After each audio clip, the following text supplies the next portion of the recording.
Hello everyone, this is Chris. We are on Interstate 93 heading south. We just left Lincoln, New Hampshire.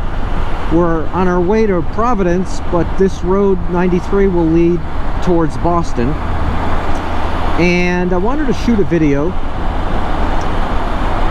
to demonstrate the stability of the Spyder, because as I mentioned on other videos and many of you have commented, there seems to be an issue, and I'm guessing it's just with new riders of the Spyder, this issue about twitchy or jumpy steering. And I don't know if there are some Spyders that are more prone to it, or I should say actually prone to it. And I have a modern RT Limited, which the RT version's 2020 and up. This is a 23. Maybe they are more stable than some of the others. So what I'm going to demonstrate is on a 23 RT Limited, and I don't know, maybe the F3s are different, maybe the pre-2020 RTs are different, I don't know. But I also wonder if it's new riders putting in excessive steering inputs, because this thing has power steering. Most motorcycles don't. I don't know of any motorcycles that do. And so I thought, you know what, I'm going to do a video on an interstate highway. And this is an interstate highway that goes through the mountains of New Hampshire. So that, as you can see, there are some twists and turns. So we're not going to get a lot of straightaways, but we're going to still demonstrate the Spyder's stability.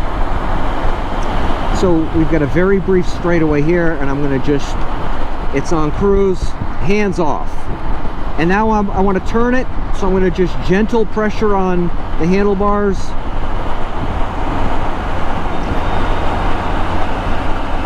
Looks like this will be a longer straightaway, so I'm going to put it on cruise right now. And here you go. So I'm a little off. The road's got a little camber to it, obviously, but look at this. Hands free. I do not advise you to do this. If I got a blowout right now, if a deer were to dart in front of me in the mountains of New Hampshire, that could happen. That would not be a good thing, but I'm doing this for demonstrative purposes only, to show you how, if the Spyder had twitchy steering, if the Spyder was jumpy, I'd know it right now. Which means that if I were to report twitchy steering on the Spyder, it might be me the one who's causing it to twitch or to be jumpy. Isn't that beautiful? Again, we're in the mountains of New Hampshire. Interstate 93 kind of dissects it north to south.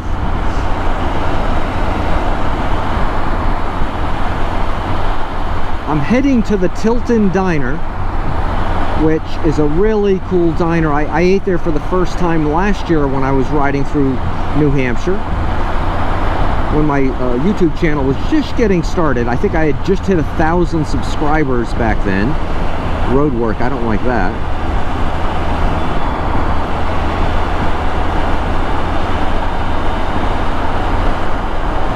Here we are a year later, and the channel's, well past 1,000, well past 3,000. Okay, here you go. A straightaway. We're on cruise control at 69 miles per hour. Hands free.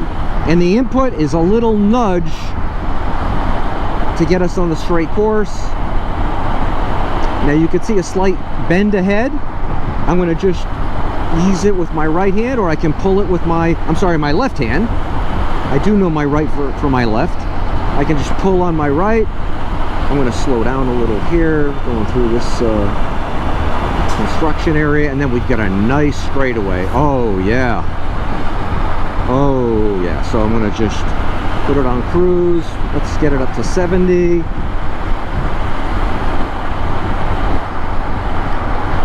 Jumpy steering? I don't know. If it's jumpy, it's because I'm the one causing the jumpiness. And I mentioned this in other videos. I'm a private pilot. I don't fly. I haven't flown in years, and I don't have a lot of hours in the cockpit, but it's a common thing that, especially in well, not especially, I would say exclusively with general aviation pilots, guys like me with low time, when they're experiencing turbulence, there is turbulence in the air. On a day like today, the thermals, the sun heating the atmosphere would just like cause a small plane at low altitudes to really jostle. And until you get above the cloud deck, you can see how stable this thing is. That plane's going to get kicked around. But sometimes some of the turbulence is caused by the pilots jerking with the yoke. It's pilot induced turbulence. It's a real phenomenon. And I wonder if maybe the Spyder sometimes has Spyder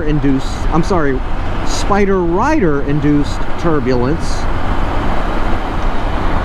especially with new riders who aren't used to the riding characteristics that a reverse trike has, especially, you know, a reverse trike with power steering. Short straightaway, but we'll do it again. We've got it on cruise. We're doing 73. You see what I mean? Now, I just want to emphasize what I've said before. My front tires, I know, have the same air pressure in them. Maybe if one of the tires had a couple of more pounds than the other, it would be varying and I'd be constantly jerking it back. Maybe that's part of the cause.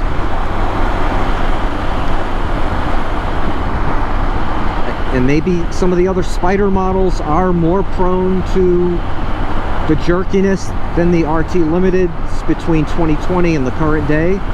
The modern RTs, I don't know. But I just wanted to kind of show you as we ride through the beautiful mountains of New Hampshire. Now it's turning, you can see, but that's okay because we were on a curve. There's a slight like bank, I guess, to this road. See what I mean?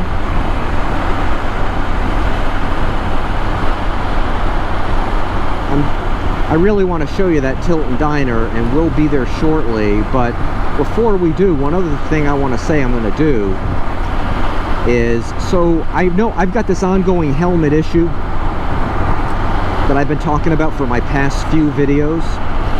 I've got a passenger helmet in one of my side cases. It's a Bell Pit Boss helmet, and what I'm going to do is, after I have a early lunch, late breakfast at that diner, I'm going to have another 2.5 hour ride, and on a hot day, it's a nice day to wear that helmet. I don't wear it, well, really ever, but on that ride from the Tilton Diner to Providence, I'm going to wear that helmet. That'll be, let's say I don't know, on the interstate for, let's say, 2 hours. When I take it off, I'm going to video my head. I'm going to insert it here. So this will be a totally different helmet. It's not the Scorpion helmet. I won't be wearing the skull cap. And we'll see what kind of markings I have on my forehead. It is getting hot. Spyder says it's 91, but it's probably only mid-80s. There's a noticeable difference in my audio when my face shield is closed, as it is now, and then when I open it. But on hot days, sometimes I have to open it. I can see the diner right there.